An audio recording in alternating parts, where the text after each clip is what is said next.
Are you playing? Oh. Hi, my name's Carrie, and I'm Josh's wife, and I'm just going to give you a little bit of my story. And it all starts back when I was first born. I was born to heroin addict parents who were pretty much absent most of my life, and they,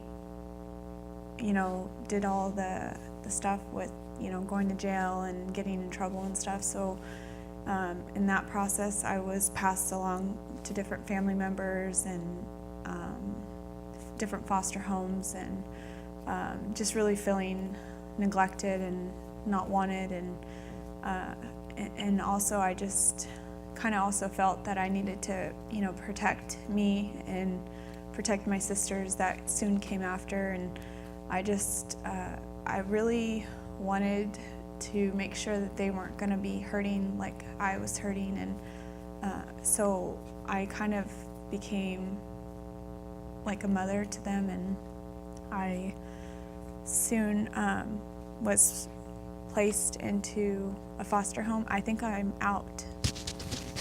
Oh.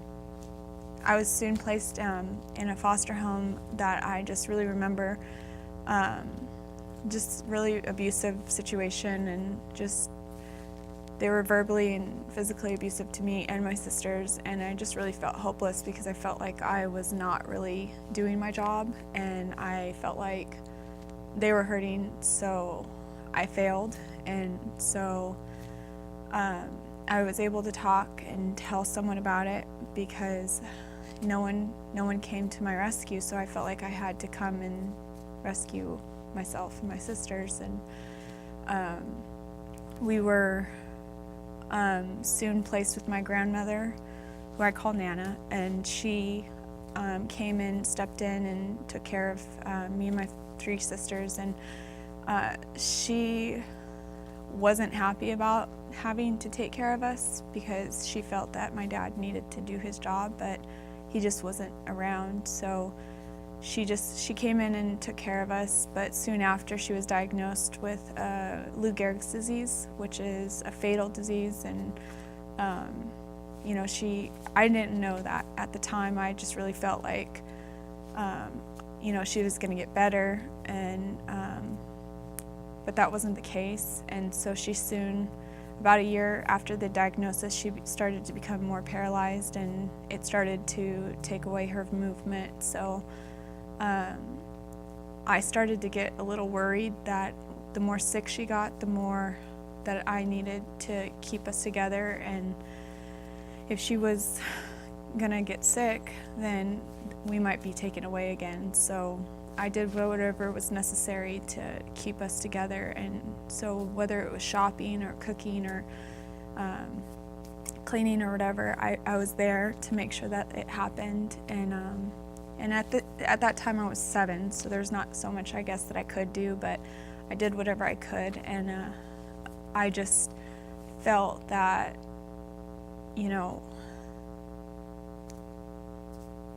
I guess I didn't realize she was dying, and so as she became more and more sick, she became more angry, and pretty much took it out on me because I was the closest to her, and she eventually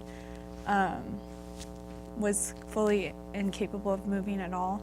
And so at that point I was pretty much home, and I didn't really go to school, and I just took care of her. But I do remember the day that she passed. I had been walking home from school, and there's all the police and ambulance and stuff like that in front of the house, and I actually thought it was my dad who was being arrested, or something was going on with my dad. And as I walked to the front door, my aunt was there, and she had us come in and told us that Nana had passed away. And I just couldn't believe it, because she was the one who was keeping us all together, and she was gone. So then what would happen to us is all I could think is what was going to happen. And I felt kind of hopeless, I guess is the word, and I felt like there was no future for us. And so I sat in the living room, just kind of wondering what was going to happen. And at that point, her body was still there, and so I kind of didn't believe that she was gone, and I was hoping that it was going to all just work out and it was going to be better. And anyway, we ended up staying with my aunt for a couple weeks, and another day, I came home from school, and after those 2 weeks, there was a CPS officer waiting for us, and he just took us, and there was no explanation of what was going to happen or anything. My aunt just said she couldn't do it anymore, and so me and my 3 sisters were placed in his car, and we were unable to take anything with us. It was just, we were loaded up, and the thing I can remember is just looking in the back seat and seeing all 3 of my sisters crying, and I couldn't cry. I didn't know what to do. I felt like I failed, and I felt like really that at that point God had failed, because it was the thing that I was working so hard against, and it was happening right before my eyes. And I remember staring out the front window of the car and just like looking up to the sky and saying, what is going to happen? What's going to happen? And I really felt so desperate and like crying out for somebody or something to come help, and there was no one. And that was probably like the turn of the turn of my life where I just felt that I lost it all. I lost everything that I worked so hard for. And we ended up going to a home for kids, kind of just a placement home, and I tried my best to take care of my sisters while we were even in there, and I was just, would talk to the social worker and just say, we need to stay together, no matter what happens, we need to stay together. And I just remember about 4 weeks later, we were being picked up again by CPS and taken somewhere, and the first thing I could ask was that, were we going to stay together? And to my surprise, she said that we were. And we were actually placed in a Christian home with parents and a mom and dad with rules, and they would feed us dinner, and we got to go to school every day. And I really felt that at that point God had really taken me from that really weak point and really answered my prayer and given me everything that I had asked for and was seeking after. And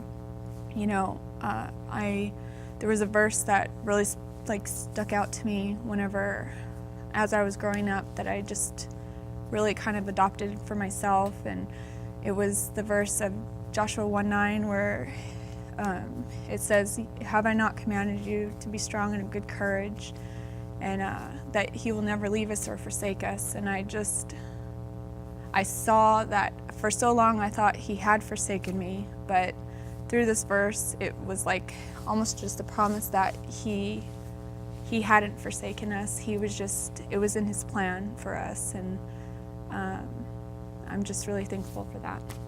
So. That's good. That's real good. Why don't you say it again? Start over from the beginning. And this time try to use less ums and uhs and you knows. And just say it as if, as a matter of fact, it doesn't have to be as long. It could be shorter. You can go into more detail, whatever you need to do to continue to focus rolling with the conversation. That was super good. And as you ended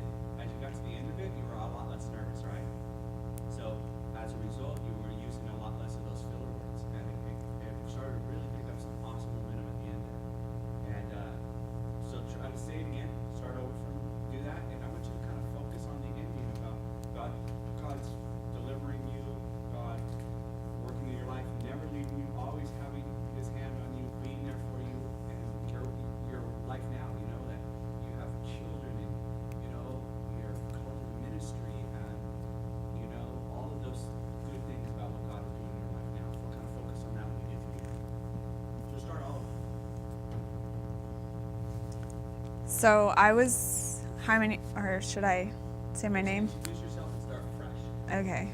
Hi, my name's Carrie. I'm Josh's best wife, and I'm gonna give you my story. I was born into a family that was full of drugs. My mom and dad were both heroin addicts, and I, was pretty much raised to just take care of yourself because no one else was going to be there for you, because they would rather be on drugs. So I did take care of myself. I took care of myself, and as my sisters came along, I took care of them also. And that was my focus, is that I would take care of my sisters and take care of myself and make sure we're fed and make sure that we go to school and make sure that we're dressed and all that, which parents should do, but mine could care less. And so as time went on, my parents became more absent, and so we were placed with family members, and when the family members weren't there anymore, we were placed with foster parents. And we had a few different foster families and a few different families that did take care of us. And so the one foster family that I do remember that was the last foster family that we were placed with was just a very real evil place to be, and they were just very abusive and physically and emotionally abusive to me and my sisters. And I just really felt like I was not doing my job because my sisters were hurting and I was hurting. And so I spoke up, and we were soon removed from that place and placed in my grandmother's home, which I call her my Nana. And she came in and took care of us and really loved us, the best that she could. And my mom and dad would come around every so often whenever the money ran out, but they were really just not there. And so my grandma took custody she became our guardian. And so about a year after she took us, she was diagnosed with Lou Gehrig's disease, which is a fatal disease. And but I didn't realize that it was. And at the age of 7, I just, I thought she was just sick and that she would get better. And I just really didn't think that, we were gonna have any problems, I guess. And so as she got more sick, she lost all feeling in her feet and her legs, and it just got worse. So I kind of stepped up to the plate and made sure that me and my sisters were gonna stay together and it was gonna all work out. And I felt that as time was going on, she kept getting worse, and so I was feeling that, I needed to work harder and make sure that she was going to get better. And so I did whatever was necessary in the home and, with my sisters. And I would even make sure they'd get to school and walk them home and all that. And one day we were coming home, and it was just like the day I'll never forget. But there was a bunch of ambulance and police and stuff there, and I never realized what was actually happening. But as I walked through the front door, my aunt had told me my grandma had passed away, and I kind of just felt like the whole world stopped, and I didn't believe her, and I didn't really think that, this was real. And so as I sat in the house, everyone was crying and upset, but I just kind of felt like I lost, everything that I was fighting for. And so we were, life went on as usual, I guess, after that for a couple of weeks, and I didn't think anything was gonna really happen. And I showed up back at the house after school one day, and my aunt was waiting there with this man, and this man I didn't realize was a CPS worker, and he was there to take us away. And she just couldn't take care of us anymore. So we were placed in this car, and we just left with the clothes that were on our backs. And so, I'm sitting in this car and not realizing that,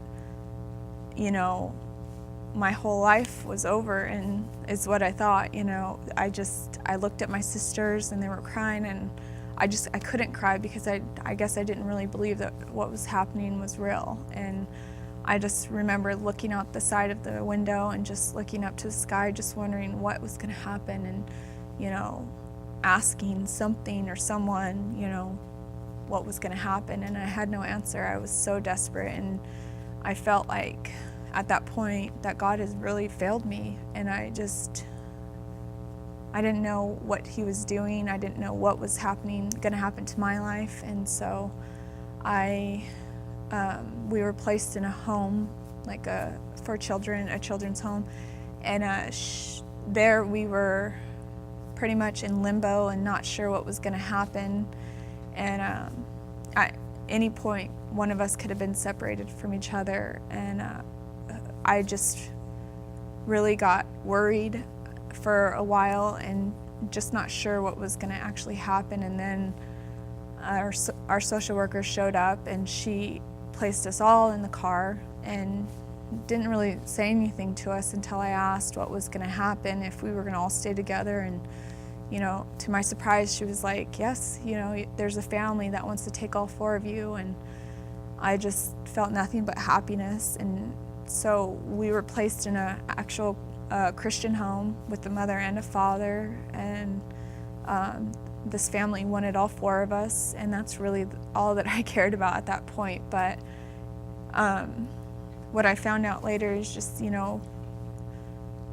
they just had a heart for kids, and they wanted to give us a home, and they didn't care about, who we were or where we came from. They just wanted to give us a home. And so I really felt like, through me crying out in that car that day, that God had really answered my prayers, and he gave me this family and a new life. Pretty much did a 180 in my life, and he gave me he kept me and my sisters together, and he really cared about the little things that I cared about, with having a dad and having a mom, and to not have to worry about my sisters anymore. And I am now able to, have a relationship with my sisters even as an adult, and it just means so much to me that he really even cared about that. And so I'm just really pleased that God has totally given me my family, my 2 girls, Amber and Lizzie, and I'm married to a Christian man, and it just, my life wasn't supposed to, turn out this way from the way that it started, but because of God, he totally gave me, something I guess I didn't deserve. And I think that, just crying out to him and asking him, and he promises in Joshua 1:9 that he's going to be there, and that he's never going to leave our side, and he tells us to not be afraid. And so just if we cry out and ask God, that we know that he's going to come through. Right. I want you to say Psalm 116:1 says, I love the Lord, for he heard my voice, he heard my cry. Can I read it off of the Bible? Okay.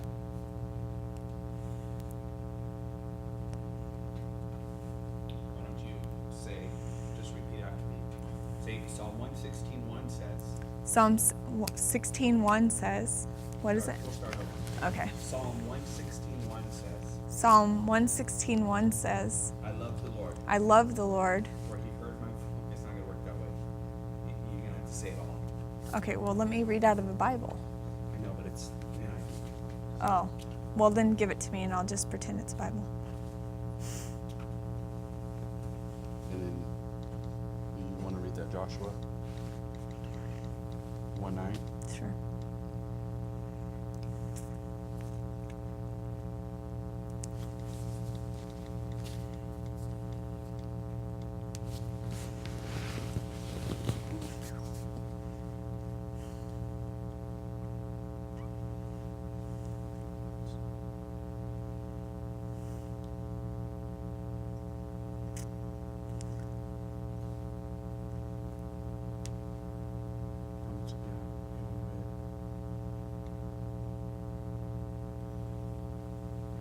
Be strong and courageous. Do not be afraid. Do not be discouraged, for the Lord your God will be with you wherever you go.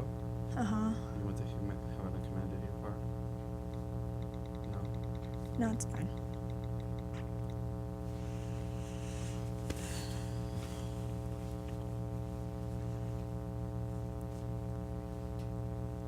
Psalm 116:1 says, I love the Lord, for he heard my voice and heard my cry. Joshua 1:9, be strong and courageous. Do not be afraid. Do not be discouraged, for the Lord your God is with you wherever you go. That's cool. I don't know if it's going to fit in the context because your leg wasn't like that.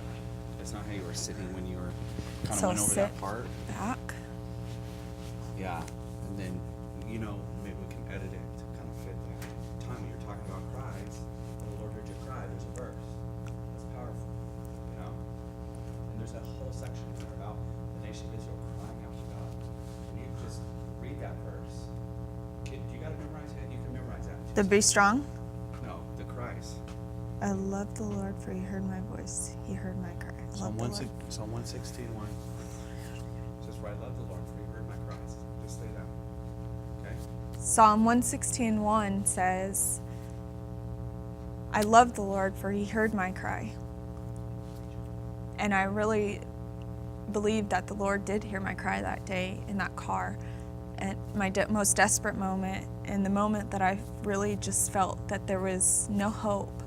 And I just, crying out to him, he came and he totally rescued me from that place of darkness. And he did it in such a loving way. He did it in such a way that he just transformed my entire life. He set me apart from, so many other kids that were in my situation, and he gave me something so beautiful, and I am so grateful for him for that. About trusting God.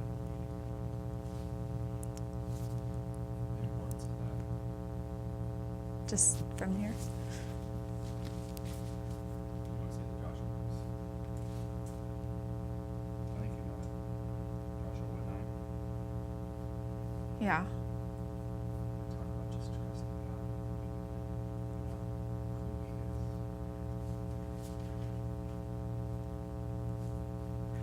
And in Joshua 1:9, he says, be strong and courageous, for the Lord your God is with you wherever you go. And I just really believe that, if you put your trust in him, if you believe that he is there for you, you just have to, put your faith in him, and he will be there. He will be at your side at all times, even whenever you don't feel anything and you feel afraid, you feel scared, and he's just like, I'm here, and he constantly reminds us that he is there for us, and we just have to believe that he will always guide us, even when we feel lonely, even when we feel, rejected by the world. He's there for us. What about talking now, looking back? I can see God was with me in those hard times. Say that. Say it again. Now looking back, I see God was with me in those hard times. Yeah. And looking back now as an adult, I've, looked back on my life and, what God did do through my life, and I just really feel like, I'm able to use that for myself now, even when I do feel afraid or when I feel scared of the things that the world has to throw at me now. And he has shown me that he loves me, and he's proven to me that he's, loved me, and he constantly has to remind me, I think, because I get a little like a scared little child again, and I'm like, God, I don't know if you could do this now, but he's there, and he's willing to remind me in a loving way, and he's always gonna be there. I don't know. Was he there for you?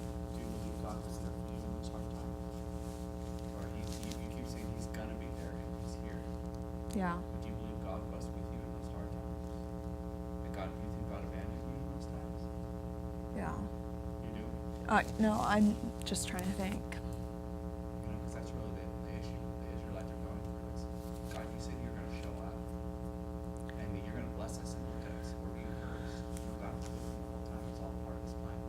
Yeah. Speak on that. God was with me in those hard times. It was all part of His plan, you know. I really feel like during those hard times that God was with me, because even through those times where I was hungry, He fed me. And those dangerous times where, you know, my parents were doing drugs right in front of me, He was there to protect me from the evil that the world had to throw at me. He may not have been like right in front of my face, you know, there, but He was there guiding me and directing me and, you know, protecting me is what I really believe, is that His protection over my life has really brought me to this place to where, you know, I can say that I really, even through the bad times that I went through, that He had protected me in a physical way. And yeah, that's pretty much it. We want to speak on God as a plan and purpose, and who He is. Huh? And who He is. Right now? You can even say that God is the great I am, you know, and that is for people, you know, that's God, maybe just He is, you know. He says that He is the I am. And, you know, He was the one who delivered the Israelites and who delivered me.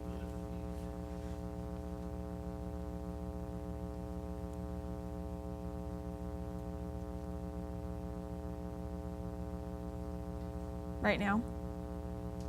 Yes.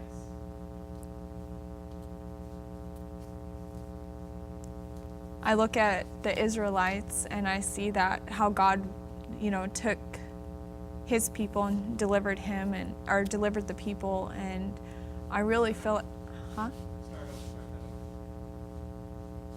I look at the Israelites and I see them going through that hard time in Egypt, and I saw that God really delivered them, and you know, he took care of them even though they struggled and they had a hard time. But I also feel like God was my deliverer also. Just me, a little girl, you know, from the Imperial Valley, but He came in and He delivered me from that place that I was in, because He was concerned with my life. He was concerned with who I was going to be, and you know, He has always come through in my life. And you know, when the hard times do hit, you know, He doesn't promise that He is going to, that we're not going to struggle or have a hard time, but He always promises that He's going to deliver us from those times.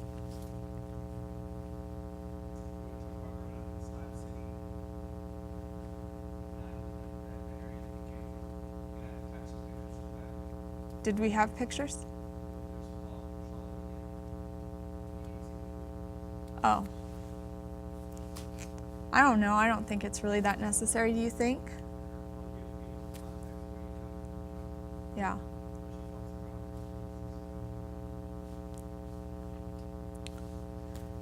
When I was younger, as a, you know, about 3, 4, or 5 years old, I was in and out of my parents' home, and the home that I called home, I guess, was in Slab City, and God had, you know, taken me from that place to live with family. But during that time I lived there, it was really hard, because that's just the place where people go to do whatever they're going to do, I guess, with drugs and to get away from the law. And I don't know what I'm doing. I don't really think it fits. I don't think it fits.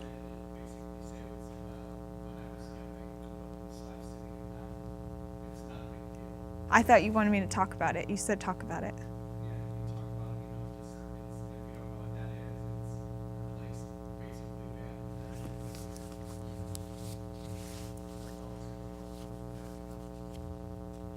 As a young girl, growing up with my parents, we lived in Slab City, which is an island, California. And for those of you who don't know where that is, it's pretty much just a homeless camp where people go to live that just want to get away from the world and do drugs and whatever else.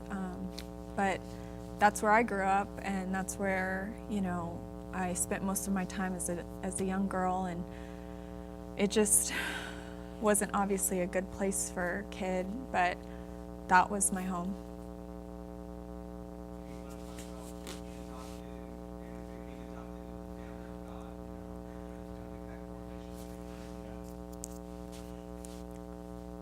My family that became my last family, the Christian family I lived with, ended up adopting me, and I want to start over.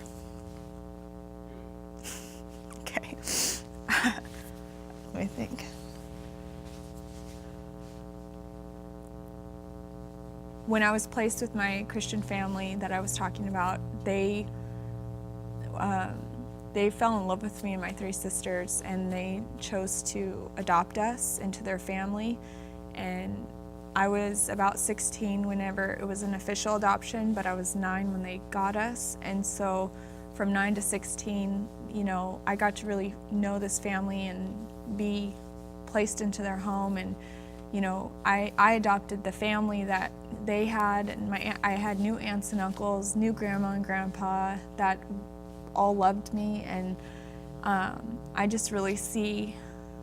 really feel like I understand what it means to be adopted into God's family, because He takes us from that place that is just dirty and disgusting, and He pulls us out, and He gives us a new family, and He gives us new brothers and sisters, and He loves us, and just as if we were His own. And I just really appreciate the idea of adoption, because I just really see firsthand what it really means to be adopted.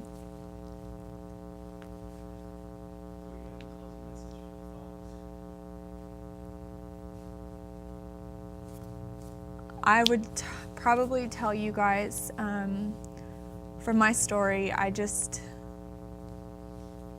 know the power of crying out to the Lord in your time of need. And I guess not necessarily in your time of need, but at all times. That you just cry out to God and you let your requests be known to Him, and He will help deliver you through those hard times. And anything that I don't think there's anything that's too small for God. And so, with your relationship with Him, you just need to be able to ask, and He will provide, because He's a good and loving Father.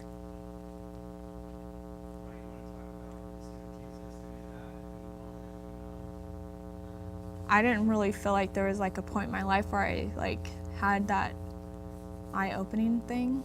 So do you think I should just, what do you think? Oh, for me to ask them? No. What are you talking about? Well, I did have a moment, but